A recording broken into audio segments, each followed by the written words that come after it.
Even though this whole wild story made national news, still been a little while. So here's a little recap.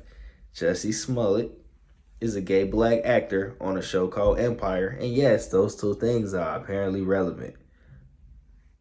He came up with the great idea of staging a hate crime to boost his career because let's be honest, nobody knew who the fuck that guy was. Hell, nobody really watched Empire. But so this guy had an apartment downtown, right? At like 2 o'clock in the morning, at negative 20 degrees in the middle of the winter. This guy walked to Subway, where he was randomly attacked by two violent, fanatic Trump supporters that somehow just happened to run into him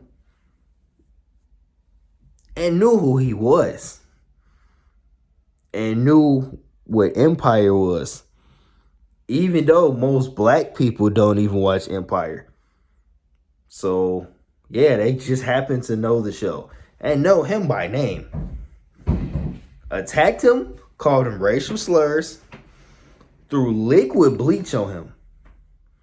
Liquid bleach in negative 20-degree weather and put a noose on his neck. Oh, yeah, did I mention that these guys were Nigerian? They weren't even white. We were supposed to believe that. In a way, I'm not really surprised at what he did. Use his minority status to manipulate people's emotions based on bias on identity politics. So what does that mean? Well, initially everybody was like, why would a gay black man lie about something like that? Because people of color, especially when you're part of the LGBTQ community, they're victims of hate crimes all the time, right? You got to be telling the truth, right? Because who the fuck lies about stuff like that? That was everybody's initial reaction. You had all types of black women in the music industry calling out and shaming rappers, saying that they just didn't want to support him and reach out because he was gay. More like, they were using their fucking brains. They were actually skeptical. So I'm really, really glad that he was found guilty on, I believe it was 5 or 6 charges of disorderly conduct. Like, the city of Chicago got, like, a lot of more important things to fucking worry about than this nigga, like, staging hate crimes and shit. Like, this shit it's so stupid, it sounds like it's a part of the plot of a movie. I don't get how he thought that people were going to actually believe this. The only reason people did believe this is because he just played on people's emotions, right? As black people, we should be offended. Anybody out there who's part of the LGBTQ community, you guys should be offended. He just literally took our struggle and just tried to capitalize it to get to boost his career. The thing that's like, it's so fucking stupid about it, it's like, I get why he did what he did and I get what he was trying to accomplish, but like he went about it in such a really like stupid ass way. First of all, if these are white Trump supporters, fanatic Trump supporters, why would the fuck would you get Nigerian guys? I don't think he had to, first of all, he had to been on drugs to even think about something like this. I don't think he thought about how ironically stupid that really was. You're going to get not even just regular niggas. You're going to get Nigerians for a fake hate crime? Nigerians. I don't think he saw the irony in that. He had to have been on drugs. You could have at least got like fucking white guys. You didn't think that these guys were going to tell? I don't even remember, but like I think he only paid them like a couple $1,000 or some shit. If it was even that, one of them didn't even get paid. There's that. 2, who the fuck just walks outside to get Subway at 20 degrees below? I remember that year. It was cold as shit. Shit, it's like 20 right now. Not to mention negative 20 back then. I just got some DoorDash. I'm not finna go outside, especially where I stay at. I know he stays downtown and all that, and it's a lot better of a neighborhood, but like, he's at least a B tier. Well, maybe C tier. Maybe C tier. I don't know fucking know. Some people know about Empire. My point is, like, he has some little money. You couldn't just order some food. What the fuck are you doing outside in the middle of downtown? And people do get mugged downtown from time to time. A lot of people on the outside looking in have this misconception that the city gets safer downtown. For the most part, it does. But shit does happen. Anywhere niggas can get to on the train or the bus. Nigga shit.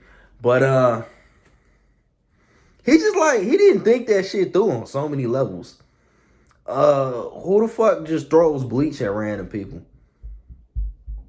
Who the fuck just knows his show so much? First of all, I watched Empire a little bit with my mother. I barely fuck with the show. Me personally, I'm gonna just be honest. I got tired of seeing niggas kiss like every 5 seconds. I don't have a problem with gay people, but it's like, if you want people to take you serious, don't you want to be more than just your identity? Like this guy. Don't you want to be the guy who actually, you know, his career came off of his acting ability? You know, like, why would you want to just be known as the guy who, or the gay black guy who got his ass whooped by Trump supporters? Again, he played on people's emotions.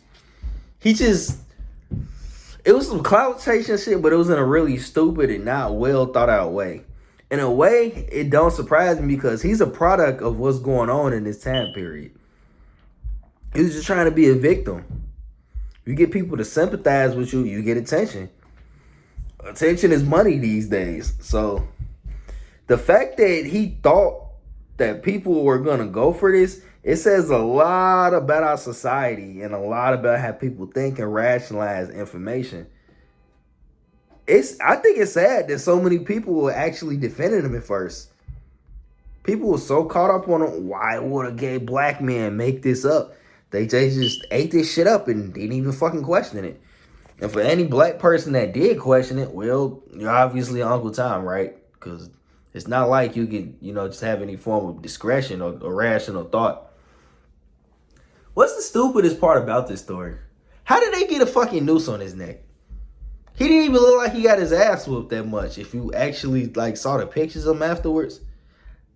It's been so long. I think it's been like, what, 2.5 years since that case initially came out. His story changed like 2 times. I don't even know all the details. All I know is it just sounded fucking ridiculous.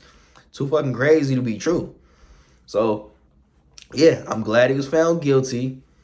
His ass really need to be in jail.